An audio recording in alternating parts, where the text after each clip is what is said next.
Bem, galerinha, sejam bem-vindos a mais uma aula, né? Lembrando que a gente está no módulo 2, falando de macroeconomia, falando de política monetária, e agora a gente vai começar a estudar as ferramentas que o Banco Central utiliza para fazer a política monetária de fato. E o primeiro instrumento, que é o mais importante, é a taxa Selic, que é a nossa taxa básica de juros.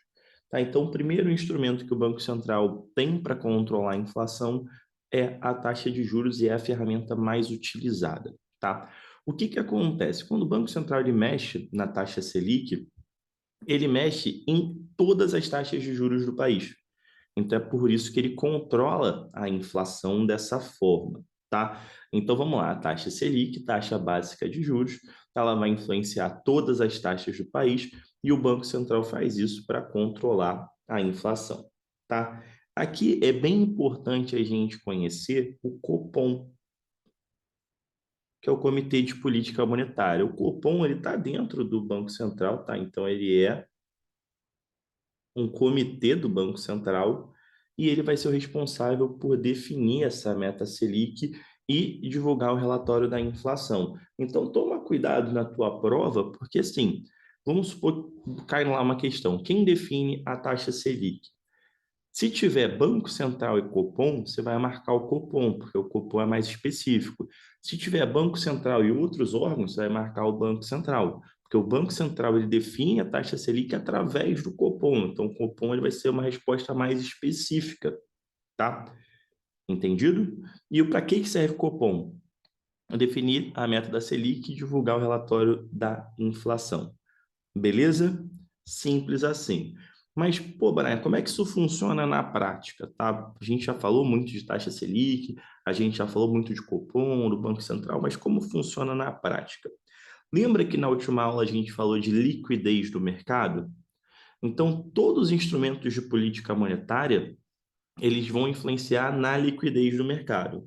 Então, a gente sempre vai precisar ver isso, né, de duas formas, tanto numa política expansionista quanto numa política contracionista. Então, todas as ferramentas de política monetária a gente vai estudar sob esses dois prismas, expansionista ou contracionista, tá? Então, vamos lá. Num viés expansionista, né, num viés expansionista, o que o Banco Central ele quer privilegiar? Ele quer privilegiar o consumo, né? Ele quer estimular o consumo para estimular a economia. Só que o que ele gera de ruim? Se eu vou aumentar o consumo, eu vou aumentar a inflação, ok? Não é isso? Mais consumo, mais inflação. E como é que ele vai fazer isso? Numa política expansionista, o Banco Central ele vai reduzir a taxa de juros. Então, o que vai acontecer quando o Banco Central reduzir a taxa de juros? Os bancos vão reduzir as taxas de empréstimo, as taxas de financiamento. Aí o que acontece? Você que não sabia se ia comprar um carro financiado, se ia comprar uma casa financiada, se ia pegar um empréstimo para reformar a tua casa, como a taxa de juros está menor agora, você fica mais propenso, né? Ele melhora o acesso ao crédito. Então, mais pessoas vão pegar dinheiro emprestado no banco.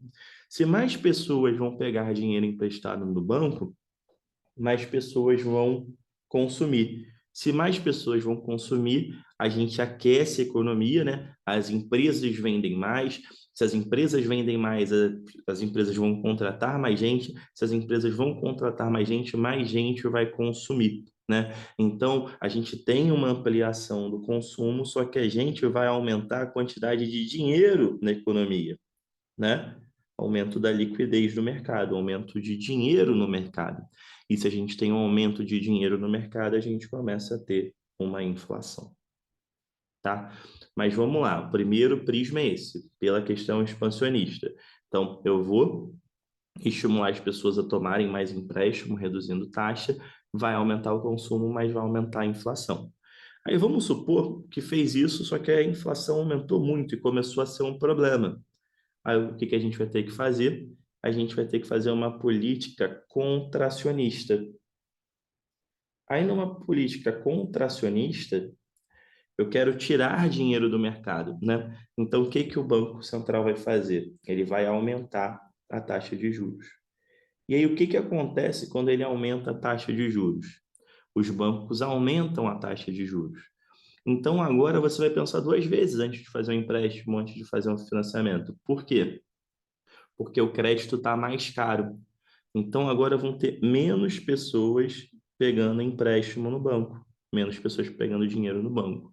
Se menos pessoas pegam dinheiro emprestado com o banco, o consumo vai ser menor. A gente vai desacelerar o consumo. Porque numa política contracionista, o que que eu quero fazer? Eu quero controlar a inflação. Sabendo que para controlar essa inflação, eu vou atrapalhar o consumo. Eu sei disso. Então, eu vou ter menos consumo e, consequentemente, menos inflação. Por quê? Porque o Banco Central ele reduziu a liquidez do mercado, ele tirou dinheiro do mercado. Tá? Então, sempre lembrando que essa balança, quando eu estimulo o consumo, eu estimulo o aumento da inflação. Quando eu diminuo a inflação, né, quando eu busco diminuir a inflação, o efeito negativo é de diminuir o consumo. Então, a gente sempre vive numa balança. Por isso que é importante você entender o que que o Banco Central faz numa política expansionista e o que que o Banco Central faz numa política contracionista. Beleza? Então é isso. Nossa aulinha de hoje é essa, bem simples, bem tranquila, e vai ser mais ou menos a lógica que a gente vai utilizar nas próximas aulas. Todas as ferramentas a gente vai estudar no âmbito expansionista e no âmbito contracionista, tá? Eu sei que é um assunto mais técnico, eu sei que pode ficar um pouquinho mais complexo, mas como eu prometi para vocês lá na primeira aula de política monetária, foca na liquidez do mercado, tá? Em aumentar ou reduzir a liquidez do mercado, que vocês conseguem responder as questões com mais facilidade. De toda forma, se tiver alguma dúvida, deixa aqui nos comentários que vai ser um prazer responder. Beleza? E para quem quiser aí uma preparação mais densa, né, mais completa, sugiro aí adquirir o Manual dos Bancos. Primeiro link aqui da descrição. Forte abraço, bons estudos e até a nossa próxima aula.